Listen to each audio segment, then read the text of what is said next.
तो हेलो दोस्तों, नमस्ते, नमस्कार, सत श्री अकाल।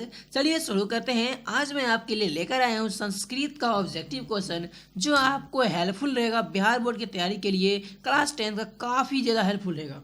अगर आप इसे तैयारी करते हैं तो आपको तो बस मज़ा ही मज़ा आ जाएगा। तो चलिए शुरू करते हैं और देखते हैं कि आज के लिए अपनी इस वीडियो में मैंने आपके लिए क्या डिस्कस किया है और कहाँ से वीडियो लाया है। ये जो क्वेश्चन होगा ये आपको गेस पेपर यानी बोले तो मॉडल पेपर से हो सकता है, जो आपके ऑब्जेक्टिव के लिए होता है। यहाँ पर आपके ऑब्जेक्टिव मिलेगा जिसके हेल्प से आप बोर्ड एग्जाम के लिए बहुत ही अच्छे से तैयारी कर सकते हो। तो चलिए ज़्यादा देर करते हुए चलिए शुरू करते हैं। हमारा सबसे पहला क्वेश्चन है, राजशेखर की रचना कौन सी है? तो इसका सही आंसर है काव्यमीमांसा, यानी ऑप्शन नंबर ए सही है, जैसा कि टिक लगा हुआ भी है, ए नंबर सही है। अब देखिए नेक्स्ट क्वेश्चन है, कमोदी महोत्सव किस ऋतु में मनाया जाता है? ये शरद ऋतु में मनाया जाता है, तो ऑप्शन में इसका डी सही हो जाएगा। अब देखिए हमारा नेक्स्ट क्वेश्चन है, बृहस्पति कौन था? तो बृहस्पति जो था वो एक मिथिला का मंत्री था, तो ऑप्शन नंबर इसका बी सही है।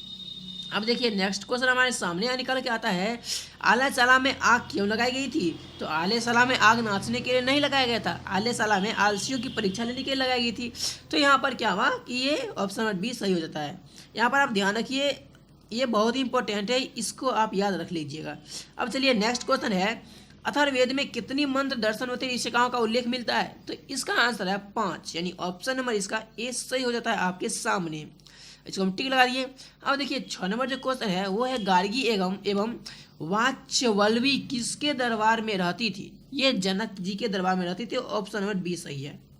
अब देखिए 7 नंबर क्वेश्चन है, प्राचीन संस्कृति की पहचान किससे होती है? तो ये संस्कारों से होती है, तो ऑप्शन नंबर इसका कौन होगा सही? बी नंबर सही हो जाएगा।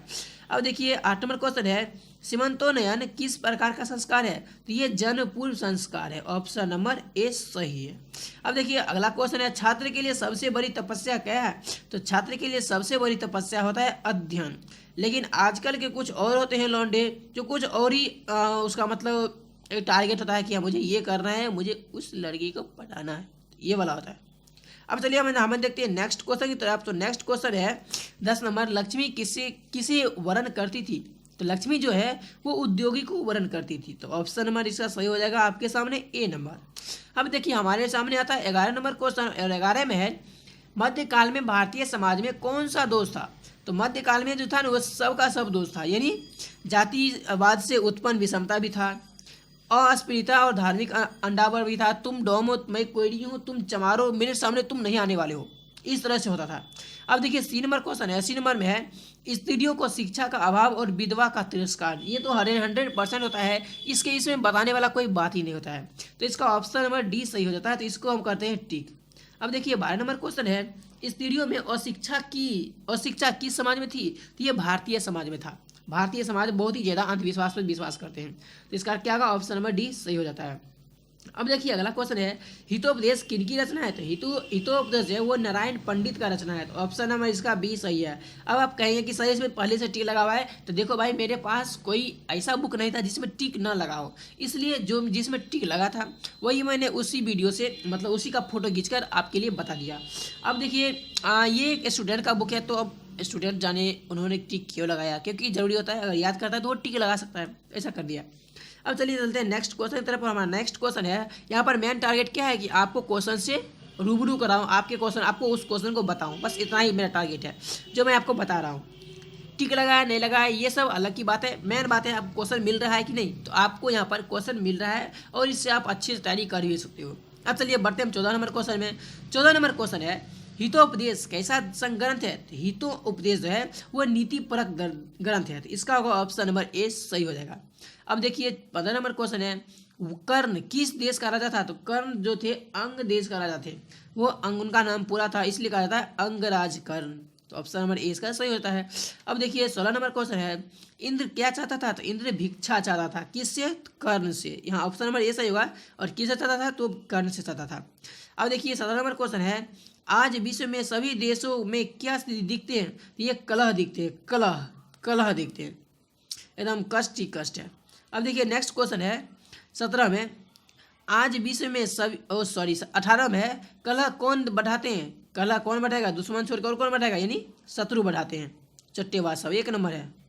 अब देखिए 19 नंबर क्वेश्चन है, वेदांत दर्शन के प्रवर्तक कौन है? तो इसका नाम है बद नारायण वे बद रायन, तो ऑप्शन नंबर ए सही है। अब देखिए 20 नंबर क्वेश्चन है, किसकी विजय नहीं होती, तो असत्य की विजय नहीं होती, यानी ऑप्शन नंबर बी सही है। अब देखिए अगला क्वेश्चन 22 नंबर का है, सूक्ष्म से भी सूक्ष्मतर क्या है, ये तो मनुष्य की आत्मा ही होता है ना, तो ऑप्शन नंबर क्या होगा, ए सही है। जानते हैं आत्मा सबसे छोटा है, दुनिया का सबसे छोटा चीज आत्मा, सबसे बड़ा चीज तो आत्मा, समझ लीजिए कैसा विशाल है, कैसा कैसा मतलब इसका फैक्ट है पता नहीं। अब चलिए अगला क्वेश्चन है 23 नंबर में, गायंती देव अकील गीत कायनी किस पुराण से लिया गया है, तो ये विष्णु पुराण से लिया गया है, तो ऑप्शन नंबर इसका हो जाता है बी नंबर सही। अब देखिए 24 नंबर क्वेश्चन है, मंदाकिनी वर्णम पाठ वाल्मीकि रामायण के किस कांड से संकलित है, तो ये अयोध्या कांड से संकलित है, ऑप्शन नंबर ए इसका सही है। अब देखिए 25 नंबर क्वेश्चन है, मंदाकिनी वर्णम पाठ अयोध्या कांड के किस वर्ग से संकलित, किस सर्ग से संकलित है, तो इसका सही आंसर होगा 95, ऑप्शन नंबर सी। अब देखिए 26 नंबर क्वेश्चन है, मंदाकिनी नदी में कौन स्नान करते हैं, तो वो मुनि कर रहे हैं, मुनि, तो ऑप्शन नंबर इसका हो जाता है सी नंबर सही। अब देखिए 27 नंबर क्वेश्चन है, मंदाकिनी नदी किस पर्वत के निकट बह रही है, तो इसका सही आंसर है चित्रकूट। कहता है चित्रकूट के घाट पर चंदन फलना चिलाना, कहता है मुझे मालूम नहीं, बाबा आलम जवानी में सब कुछ कहते थे, मेरे बाबा जी कहते थे। अब चलिए नेक्स्ट क्वेश्चन है 28 नंबर में, मंदाकिनी नदी में नाचते हुए के समान कौन प्रतीत हो रहे हैं, तो ये पर्वत हो रहे हैं, पर्वत, ऑप्शन नंबर सी। हमारा अगला क्वेश्चन है, अच्युत राम का शासनकाल था, तो इसका आंसर होगा 16वीं सदी, यानी ऑप्शन नंबर बी इसका राइट है। अब देखिए 30 नंबर क्वेश्चन है, वरदाम्बिका परिणय चंपू काव्य किसकी रचना है, तो इसका सही आंसर है त्रिम्बलाम्बा, ऑप्शन नंबर सी। आपको शायद मालूम नहीं होगा कि ये बहुत ही इंपॉर्टेंट है, वैसे आपको अगर पढ़ेंगे किताब तो उसमें नहीं लगेगा इंपॉर्टेंट, लेकिन ये इंपॉर्टेंट है कुछ परसेंट तक।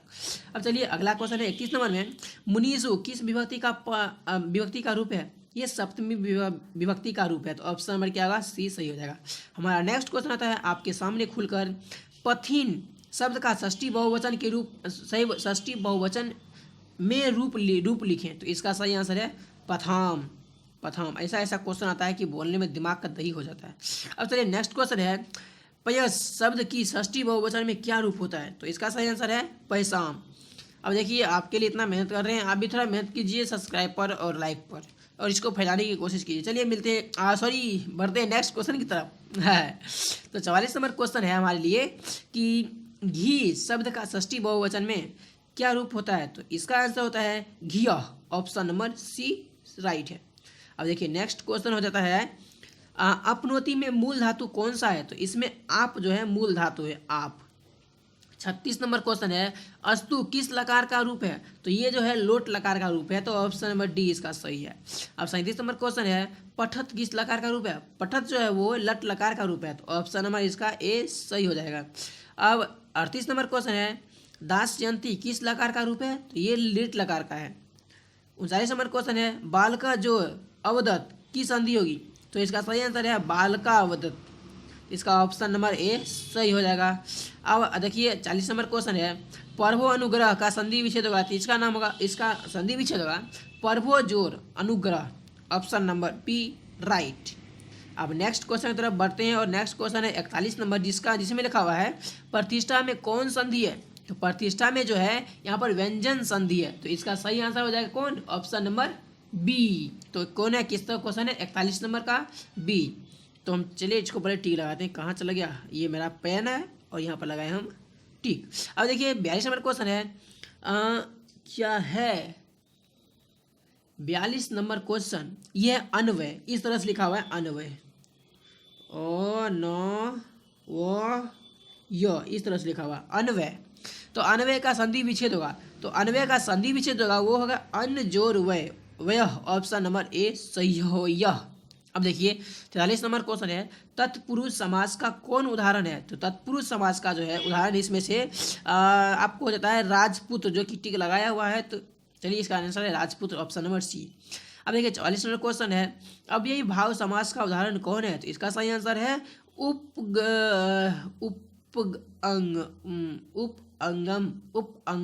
उपअंगम, ऑप्शन नंबर सी राइट हो जाएगा।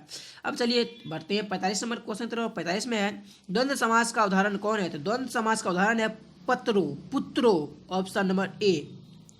46 नंबर क्वेश्चन है, बहुब्रीहि समास का उदाहरण कौन है? तो इसका होता है नीलकंठ, ऑप्शन नंबर बी सही है, दिस इज राइट। अब चलते 47 क्वेश्चन की तरफ। चलिए इसको थोड़ा साइज बड़ा कर देते हैं जिससे आपको समझने में थोड़ा ओ यहाँ पूरा फुल है। तो देखिए इसमें क्या है, 47 नंबर क्वेश्चन है, निवेदनम में कौन कौन उपसर्ग है? तो इसका सही आंसर है नी, न हर्षिकर वाला, ऑप्शन नंबर क्या है? डी सही है। 48 नंबर क्वेश्चन है, वी उपसर्ग से कौन सा शब्द बनेगा? तो इसमें से जो बनने वाला है वो आपको मिलता है यहाँ पर विवाह, विवाह बनेगा, ऑप्शन नंबर बी सही है। अब देखिए 49 नंबर क्वेश्चन है, सु उपसर्ग से कौन सा शब्द बनेगा? तो यहाँ पर बनेगा सुलभ, ऑप्शन नंबर ए सुलभ।